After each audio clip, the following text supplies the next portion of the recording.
Hi everybody and welcome to Heel Heat. My name is George Coles, and on this episode we're doing It Came From the Network. Topic of this It Came From the Network, the Royal Rumble 2008. Now, seeing as we're right in the middle of Royal Rumble season, I figured I'd go back and do one of the classic Royal Rumbles, give my opinion on it. If you haven't seen my shows before, we rate everything on a 1 to 5 scale. 1 is the worst, 5 is the best. Let's jump right in. We start off with Ric Flair versus MVP. The stipulation of it being that if Ric Flair loses, he has to retire. This is what led up to WrestleMania 24 in the match with Shawn Michaels. Funny that in 2008, we're talking about a Ric Flair retirement match when we just had Ric Flair's last match last year in 2022, and there's already rumors that he wants to do one more match, so kind of interesting there. This match I kind of had high hopes for. I remember watching at the time and liking it. I'm a big fan of both these guys, especially MVP.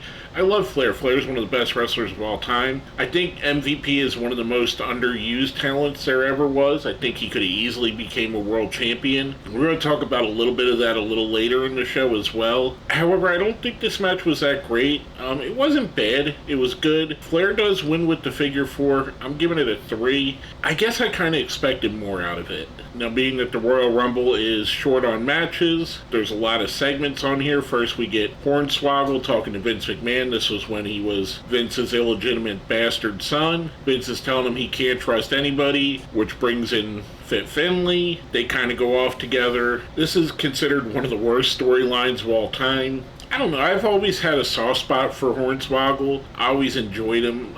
I can't really be that angry at it. Yeah, it's goofy. Yeah, the storyline was bad, but at least Hornswoggle got to be on TV and Finlay got to have a bigger role. Going from that, we're introduced to, for the first time, Mike Adamle. And we're talking about one of the worst things that's ever happened in wrestling, Mike Adamle's involvement. He was there in several between matches to kind of, I guess, hype up the crowd. And even this early on into his career, he was stumbling all over everything. He talked about seeing Ric Flair's first match in Madison Square Garden here. The less we talk about Mike Adamle, probably the better for all of us. Going from that, we go into our second match of the show. We get JBL going up against Chris Jericho. This was built on the fact that JBL had attacked Jericho recently. I thought this was a good match. I did have one problem with it. The finish of the match, it didn't feel like it would have been something that deserved to be on the Royal Rumble. It felt more like it would be something that you would see at the end of a big Monday Night Raw or one of the lesser pay-per-views, like a Backlash or a No Way Out. Royal Rumble to me is one of the big 4 pay-per-views, and I think it should be treated that way, and I think the matches should either be feud enders or, if not, something that builds to a huge match at WrestleMania.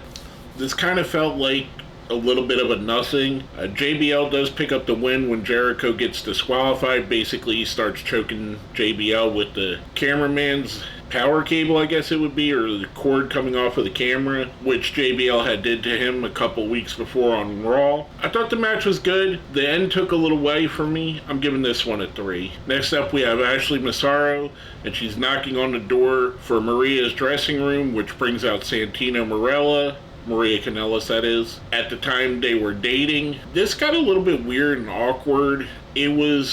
And it kind of paid off a little bit later, but it was awkward here, and I had forgot about this little storyline. It was basically Ashley telling Maria that Hugh Hefner wants her to be next, which we'll get later on, for Playboy, and she's wanting to tell her here, and there was a lot of awkward back and forth with Santino and Ashley. It just felt weird, and it felt out of place a bit. Again, it felt like a segment more for Raw, but I do know with Royal Rumble, like I said, there's I think 5 matches total on here. They were putting a little bit more on here to get wrestlers a paycheck, to be honest with you. Now going from that, we get Edge defending the World Heavyweight Championship against Rey Mysterio. This was when Edge was with Vicky Guerrero, and he was the ultimate opportunist. He had the Edge heads with him, Hawkins and Ryder, which is kind of interesting going back and seeing them both with long hair and how much they actually looked like Edge or mimicked Edge's look at the time. I thought this was a really good match. I mean, it's Edge and Rey Mysterio, probably 2 of the 5 best wrestlers in the world at the time, or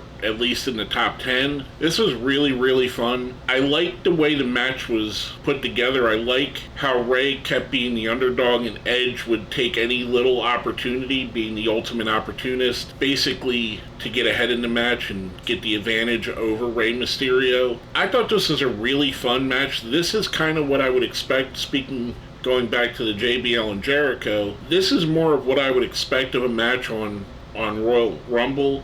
It doesn't necessarily have to be the most important thing, but you make it feel like it is. Edge does pick up the win here. I thought it was really fun. I'm giving this one a 4. Next, we get a backstage segment with Mr. Kennedy coming in and talking to Ric Flair, and it seems like he's talking about he's going to retire Rick, which brings out HBK. HBK kind of talks to him. Shawn Michaels gets involved. Kennedy backs out a bit.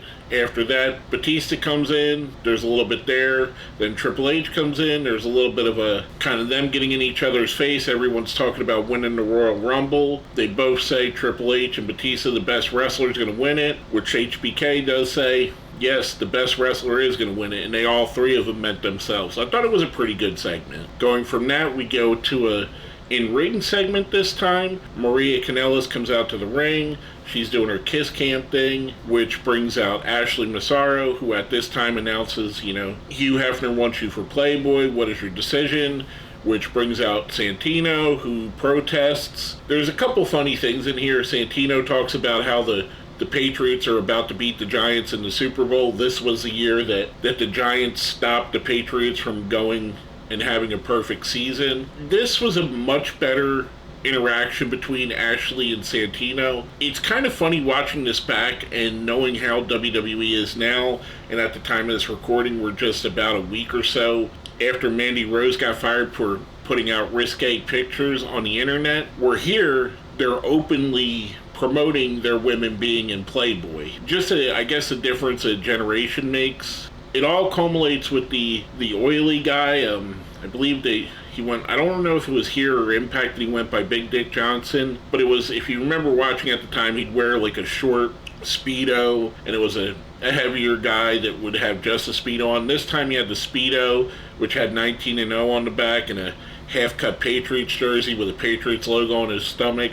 They were in Madison Square Garden, so they were taunting the New York crowd. Oily guy kind of, I mean, yeah, I'm laughing, but it kind of set the tone for this. I mean, this is the humor that obviously the people in charge at the time liked. It was okay. I liked this much better than the earlier segment. I love seeing Ashley Massaro. She was absolutely awesome. Maria Kanellis went on to being one of the greatest, I guess you could say, valets of this generation. Probably the best, if you ask me, between all the stuff that she did with her husband Mike Bennett. I thought they're absolutely a great pairing, and it's kind of funny seeing the early version of Maria and her learning and getting to be better and better to where she is now. Now she's a natural. You put a microphone in her hand, and Maria's one of the best women talkers there is, one of the best talkers there is. I always liked Ashley Massaro. I always thought she was cool. I always enjoyed her as a wrestler. I feel like she was a generation before where she would have really been used. If she was coming up in this generation, she'd be one of the top wrestlers in the world in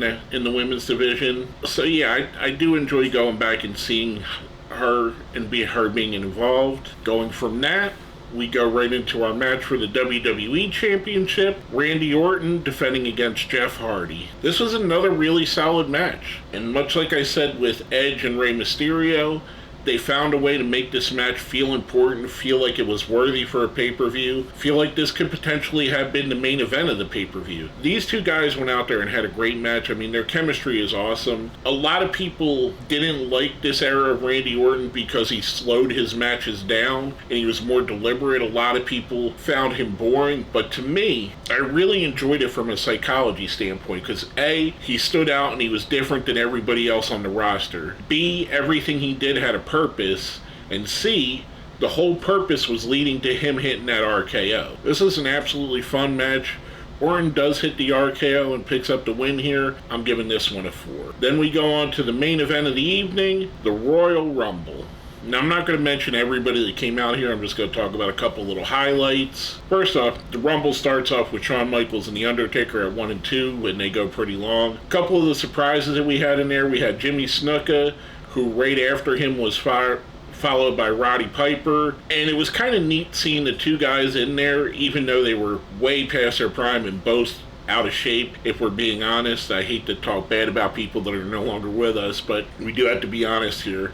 Seeing how when they both were in there, the rest of the competitors split off and let them do their thing, let them have that moment again, having the Snuka and Piper feud, which was one of the feuds that built the WWE, built the WWF. Having that there and having them in that ring was kind of awesome to see that again. Another one of the big surprises, Mick Foley was absolutely awesome. I loved seeing Mick in this. Yeah, I know he was past his prime again, much like Piper and Snuka, but yeah, it was still awesome. A couple of things I took from this. There were guys in this match, and like I said a bit earlier with MVP, there was a missed opportunity. There were a lot of missed opportunity guys in this match. There were big ovations for Carlito, Mr. Kennedy, even Jamie Noble got a big reaction from the crowd, and it seemed like the guys, Shelton Benjamin was another one, guys that got big reactions then could have been built to something more. All the guys I mentioned here, it felt like they were in and out of the Rumble